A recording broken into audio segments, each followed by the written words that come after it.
So we're back again, and time for the staircase, part 3.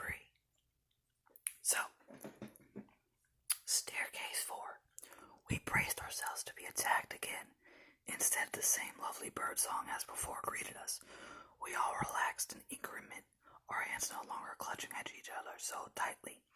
I couldn't relax all the way though, because now I knew that those things above us weren't actually birds, no matter how much they pretended to be. As we neared what seemed to be the end of the stairs, my heart began pounding an impromptu drum solo. If this staircase had less than 100 steps or more, that meant we, or rather I, had chosen the wrong door. We could try to run back up the stairs if that was the case, though. Though I didn't hold out much hope we'd make it. Going back upstairs meant breaking yet another rule of the staircase game, which in turn meant something else nasty trying to kill us. At any rate, I'd seen the other door melting, so even if we did make it back in one piece, and re-entered the labyrinth, there wouldn't be anywhere else to go. All I could do now was fervently pray that we were on the right staircase. 98, 99, 100. We came to a halt. I craned my neck over my shoulder to see the steps had ended. We had chosen the right door after all. Thank God. If the game rules hadn't expressly forbade talking to each other while on the stairs, I probably would have celebrated our luck by cheering loudly. As it was, I wanted to collapse our relief scratched at. I wanted to collapse, period. We're over halfway there, I thought, and tried to squash the hope that followed. I reminded myself that this game probably had tons more unpleasant surprises in store for us. Jonathan opened the door, and a bizarre sight greeted our eyes. We stood in a spacious room completely made of mirrors. The ceiling, the floor, the walls, every inch of it was covered with mirrors. A soft glow illuminated the room. Though we couldn't see where it came from, we could, however, see the white wooden door set at the other end of the room. Like us, it produced infinite reflections. The entire room reminded me of the Infinity Mirror Rooms installation by Kazuma Yayoi. I probably said that wrong. It had that same sense of space and time warping out of joint. Granted, compared to everything else we'd been through so far, walking across a room, a large one covered in mirrors, was nothing. This is too easy, I muttered. I kept staring at the door, expecting it to vanish before my eyes. It stayed stubbornly solid and annoyingly ordinary, as if someone had happened to plug it from a house in the suburbs and deposited it here. Jonathan said, agreed. There was a moment where we simply stood around, waiting for something terrifying to appear, but the only things that moved in the room were our own reflections. It was the first time I'd seen myself since we started the game, and I finally realized we all looked like, horrible, itchy, flaking, dry blood covered us. Our hair and eyelashes were stiff with it. Our eyes and teeth showed very white against all the reddish-brown blood. If another human being happened to meet us right now, they'd probably run screaming in the opposite direction. I don't know why the thought struck me as so funny, probably because one thing after another had been chasing us nearly non-stop for the past few hours, and I was near delirious with exhaustion. Once I started laughing, I couldn't stop. Jonathan got it. Good thing no one else we know is here right now, he said, grinning back at me. Even covered in blood, the lopsided smile was lovely. My dad would have a heart attack. At long last, we were able to sit down and rest for a few minutes thanks to the sea of blood. Our flashlights, phones, and portable phone chargers were completely ruined. The water bottles and canned food were alright, though, and the backpack they'd been carrying would never be the same again. You think, I said while trying not to gulp down the canned peaches all at once. Someone who played the game before could have warned us that the blood would ruin nearly all of our supplies, including the flashlights they told us to bring. Why not tell us to bring dry bags? Better yet, why not tell us to bring weapons? Jonathan was too busy wolfing down his own canned peaches to answer, but Margot finally spoke. It's different for everyone. What? The staircase game is different for everyone. You encounter different things and go to different places. It really depends on what you fear or what you want. The only thing that's the same across all of them is darkness on the staircases and what's in the darkness. We both eyed her and with hard suspicion, but I was going to ask, how do you know that, Margot? She heaved a deep sigh. I talked to Pharaoh 7921 before we came here. His real name is Lucan Hammond, and he's played the staircase games a few times now. Before I could respond, Jonathan said with an edge in his voice, that would have been helpful to know. I don't know at any previous point before I started playing this game. Is there anything else you want to share? Now hold on, just to interrupt the story really quick. They know he played the game. Remember, he's the one who told them what to bring and what to do. So why are they acting surprised that he's played the game before? Okay, is there anything else you want to share? I added. Margot shook her head and clammed up again. Frankly, it was eerie to see her so silent and downcast. She'd been able to shrug off everything else so far. Now that we were no longer running for our lives, I personally was struggling not to dwell on the shapes that had broken through the doors in the desert. Although I did enjoy being stuck in a constant state of fear, at least then my brain was too occupied with surviving to focus on anything else. We should get going, said John, unenthusiastically. Yeah, neither of us made any effort to stand up. As the adrenaline receded, fatigue took its place and my eyelids seemed to weigh 100 pounds. If I could have slept here with a solid reassurance that the door wouldn't disappear on us, I would have had zero trouble passing out on the cold, hard glass. It felt, though, as if we'd been stuck in the game for decades already. Margot stood up and started walking over to the door, because of course she did. It occurred to me that Jonathan had been right. She was more focused on winning the game than going home. Her secrecy over what she knew about the staircase game and her behavior recently had crossed the line from stubborn straight into obsessive. She went to the door as though she didn't feel the hunger and exhaustion the rest of us felt, or even pain from her fall down the stairs. Worried, I got up to follow her, only to see that all her reflections stood still, out of sync with her. One of them waved at me sardonically. I heard the sound of breaking glass as if someone had accidentally dropped a stack of dishes on the floor, or a shattered mirror. Jonathan said from behind me, Alex. I turned around for a full minute. I couldn't comprehend what just happened. I looked up to Jonathan's smiling face and down to where his hand rested on my shoulder. It was the injured hand, the one he'd been cradling close to his chest while we ate our food, except it was whole and perfect again. And then I looked at the shard of glass held in the hand roughly 6 inches long and 2 across. The shard he shoved all the way through my left shoulder. There was no pain yet, I whispered. Jonathan, some instinct made me look down at where his reflection should have been, and I saw another Jonathan staring up at us, trapped behind the glass. My Jonathan. He screamed something at me, but I couldn't hear what he said, because the thick glass muffled his words. He started slamming his hands against the glass, leaving bloody smears as if he tried to punch his way through. And then the other Jonathan pulled the shard back out of my shoulder, and that did hurt. It burned, and the pain cleared my head enough that I could think again. Blood spurted out of my wound as I pushed him away, or tried to. I couldn't move my left arm at all. It hung from my punctured shoulder, dead and useless. The other Jonathan evaded me easily and wrapped one hand into my hair so he could pull my neck back and dig the tip of the bloody shard into my throat. Any last words, he said mockingly. I was hoping for a snappy comeback to come to mind. The best I could do was refuse to give him the satisfaction of begging for our life. I slammed my elbow into his stomach and I heard him give a small oof sound. Then I twisted around and grabbed the shard from his slackening hand. I nearly succeeded in shoving it into his throat, except by then one of my own reflections had risen out of the mirror behind me like an evil ghost. She forced my arm up and away from the other Jonathan, and then used her hold onto me to throw me across the room. On one hand, she threw me towards the door instead of away from it. On the other hand, I couldn't leave Jonathan behind. I scrambled to my feet, shaking my head, trying to clear it of the gray spots dancing around my vision. I managed to take 2 steps toward where I could still see him trapped in the mirror, and then Margot yanked me backwards by my injured arm. Pain exploded through it, and I could barely hear her say, Alex, we have to go. Jonathan's still here. It's not hurt. We can save him. We can get him out. Even as I said it, I knew it wasn't true. More of our reflections had stepped out of the reflections of the white door in the mirrors. 10 other Jonathans, 10 other Margos, and 10 other Alexandras stood between us and Jonathan, and more were coming, an infinite number of them pushing their way out of the mirrors as the mirrors were made of water and not glass. Those reflections already in the room started running toward us, their eyes burning with bloodlust. Margot dragged me backwards. It's too late. We can't help Jonathan. We don't have a choice. Yes, we do, I screamed, the words so loudly that my throat ached. Let go of me. She didn't. She dragged me away from the room and through the doorway towards the final white staircase waiting for us. I watched our reflection stop chasing us. I watched them turn towards where Jonathan was, still trapped. They converged on him, dropping down to put their faces right by the glass above him. And the very last thing I saw before they completely surrounded him and the door slammed shut was Jonathan staring at us with agonized, despairing eyes, still beating on the glass. Damn, rest in peace, Jonathan, I guess. I immediately tore myself free from Margot and ran towards the door. Only rough wood met my fingertips, no doorknob.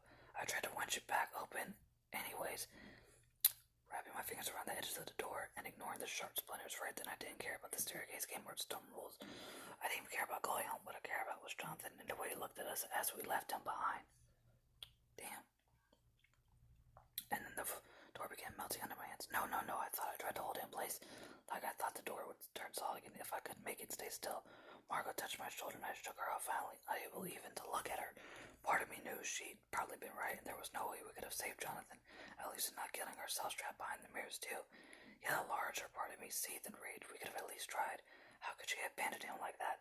I don't know how long I spent in the darkness trying to get the rapidly disappearing door back open.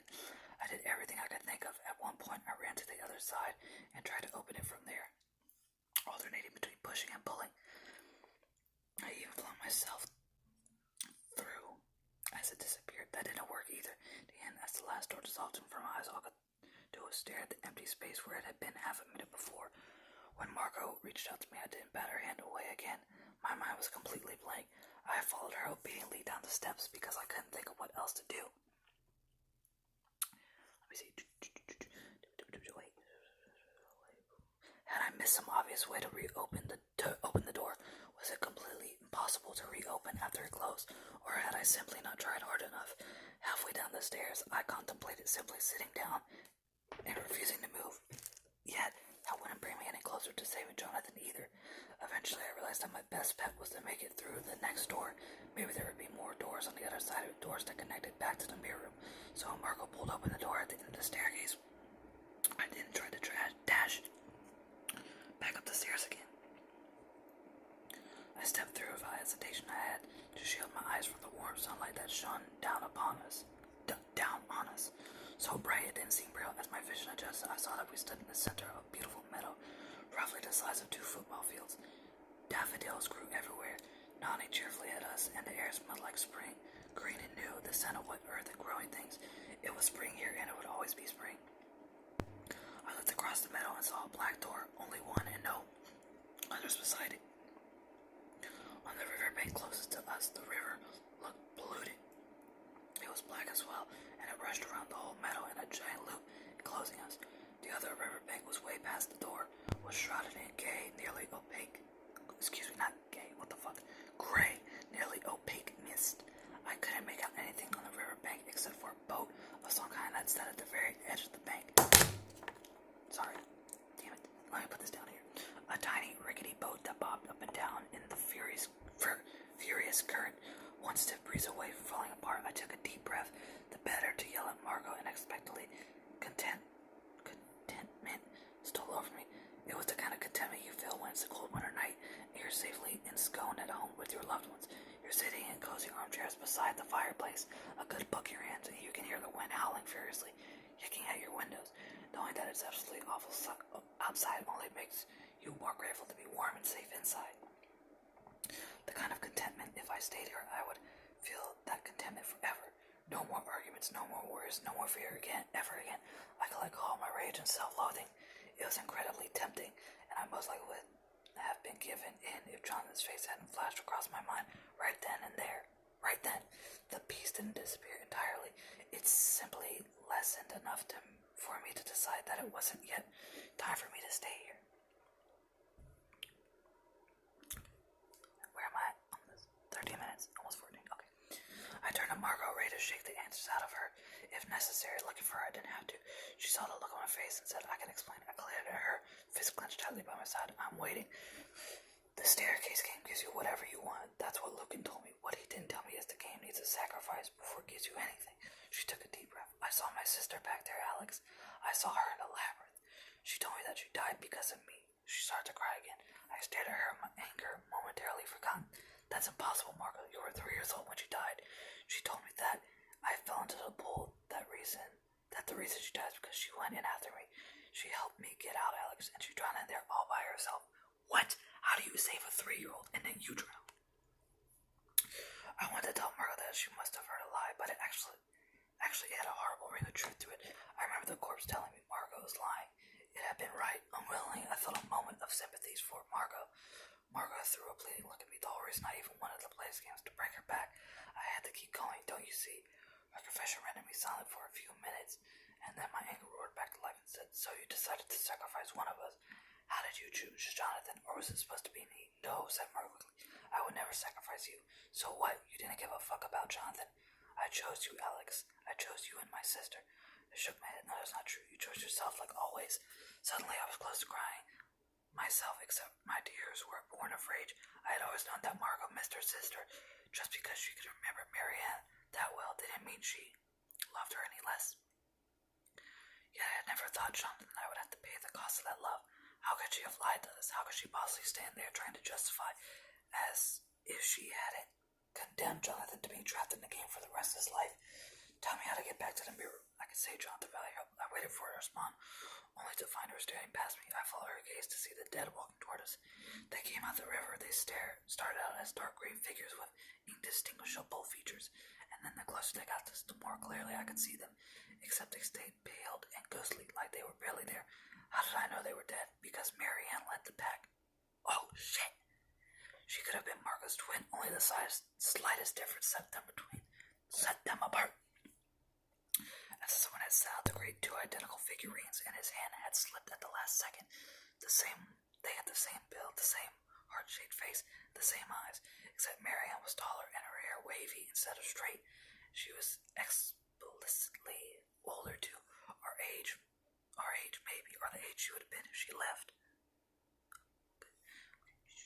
Margot ran to her. It was my turn to grab for her to hold her. Still, she slipped through my grasp like water. I ran after her, even though a tiny voice inside my head screamed me to get out, to leave, or it was too late. Even though I was still angry at Margot, angry enough that I wanted to never see again, I knew somehow that I've left her dead. They would do something unspeakable to her, and maybe she deserved it, but I didn't want to be the one to decide that.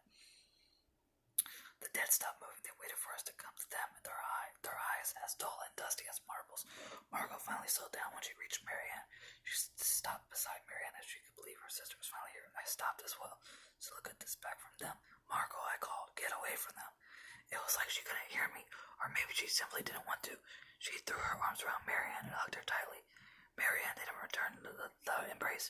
She was as lifeless and unmoving as a doll. Let's go, Marianne. Let's get out of here. She tugged at her sister, and Marianne actually walked forward a couple steps before stopping. Margot dropped her hands as if it burned her. I can't leave, said Marianne. Her voice was eerie. Was the eerie sound of branches scratching your window late at night. Nothing human. Stay with us. I knew with instant clarity how the staircase game had interpreted Margot's wish. She probably thought I wanted to see my sister again, and the game was fulfilling exactly that wish. Nothing more, nothing less. I also knew Margot well enough to predict her response. I screamed at her. Anyways, even though it wouldn't make a difference, don't, Margot, don't. Margot didn't spare me a glance. Instead, she kept staring at her sister, the agony plain on her face. She couldn't go back. She lied to herself every step of the way. Here, telling herself that her friends didn't need to know why she wanted to win the game, or even what she would get if she won. She told herself that the game wouldn't affect us, and then when she found out that it did, and in the worst way possible, she tried to justify it all with simple math. One life was going in, and one life was going back out. It wasn't really wrong to do this. If she went back home empty-handed with Marianne still rotting in her grave, and Jonathan worse than dead, that was as much as admitting that she made a mistake, that she majorly fucked up, and Margot never, ever made mistakes. Margot licked her lips nervously and gave a single nod, and the dead tore her apart. Oh my God. They reached out with terribly strong hands, and they tore off her limbs, her head, and they dug their hands into all that meat. They ripped her open, the way tear apart the wrapping paper of the Christmas present. She didn't even have time to scream. They sprayed her blood and straight teeth into the air, and then suddenly scooped up handsful of viscera and stuffed it into their mouths, smacking their lips in enjoyment. It's like watching a swarm of beetles and maggots and rats devouring a dead deer. They ate like they'd been starving for 100 years, 1,000. As they ate her, the color returned to their faces and bodies. They looked alive again. And then one of them looked at me, still standing there frozen by sheer horror. They all turned as one to stare at me like many heads. One of the creature with drooling jaws and vacant eyes. I took that as a sign to start running. I sprinted past them towards the door on the riverbank to keep the exhaustion at bay. I made myself think about what I just seen, and told myself I couldn't die like that. I ran without having any idea if they were still eating or if they started running after me. I couldn't hear anything over the sound of my own breathing. The black wooden door grew closer and closer until it loomed over me, impossibly tall. I could hear them now, their feet slapping down the ground as they tried to reach me before I escaped. I imagined their hands grasping for any part of me, my hair, my clothes, or my useless left arm.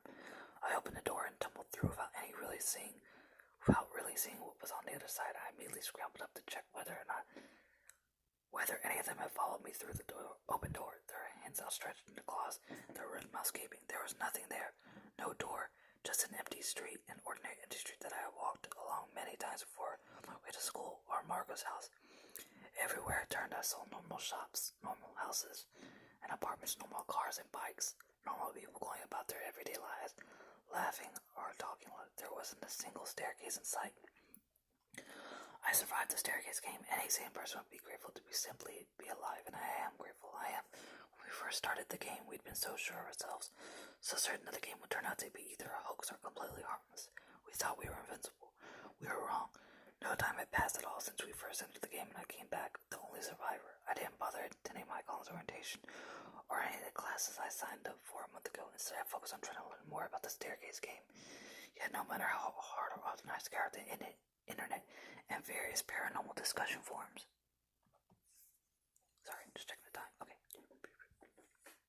wait. I only forgot the same post I already reread 100 times. At one point, I became so frustrated I reached out to Lucan, Pharaoh7921. Even though I already suspected he'd been the one to dangle Mary and I found on Margot like a carrot. I responded to all his old posts and countless private messages, all with no response. Either he's ignoring me or he's somewhere where there's no phone service and no Wi-Fi. I wonder if he's playing the game again, and if so, who's he playing with? The truth is, guilt and self-loathing eat at me every day, and every hour, every minute, every second of every day. Each night I go to sleep, I'm back in the game, watch Jonathan scream at me from behind the mirrors, or Margot's torn apart. I keep wondering why I was the one who survived. I replay everything that happened during the game over and over again, analyzing each moment to see if I could have done something differently. If there was really any logic to the way the world worked, then I should have. Damn it! No, I gotta stay this again. Okay. If there was really any way that the logic of the world worked, then I should have been the one who lost the game, not Jonathan and Margot. Was it really through pure chance, pure luck that I survived? Which brings me to the day I woke up this morning realizing that there's only one thing left to do. I have to play the staircase game again. You probably think I'm crazy, but I want to. Need to rescue Jonathan. In my dreams, his reflections are hunting him down as he wanders the cold and colorless world behind the mirrors. I need him to know that despite what it looked like, I didn't give up on him. I haven't given up on him. Don't get me wrong. I'm not gonna. This is gonna be so bad. I'm just saying now, like, I'm about to finish this. Well, I'm gonna keep reading, but I bet you $10. Her wish is to get Jonathan back, so the game is going to trigger. Because remember, like, it's like she's forgetting everything. Like, the game gives you what you wish for. She wishes to get Jonathan back. Alright, here we go. Okay, don't get me wrong, I'm not going to sacrifice anyone for Jonathan, no matter how much I love him. Like Margot, I'm not selfish enough to think that trading one person's life for another is a fair trade. And even if I did, I wouldn't lie to myself. I wouldn't pretend that I was doing the right thing, or that I had no choice about doing it. That's why I wrote this post. You've read all of this, and believe me, you know everything I do about the game. I'm searching for someone who understands the risk, who's brave enough and curious enough to play anyways. Maybe someone who's unhappy here, and they jump at a chance to explore another world. Or someone who wants to study the game, run experience on it, and make new scientific discoveries. Or maybe someone who survived similar supernatural games before. Someone who's always believed in the paranormal, and one who knows how dangerous a simple game can be. If that sounds like, please reach out to me. You and I could play the staircase game together.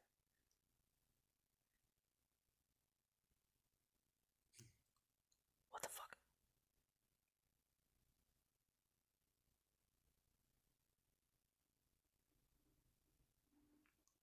Well, that's it. That's it for the staircase game. So, I'll go upload this, and maybe I'll see if there's another story I can read. See you guys in a bit.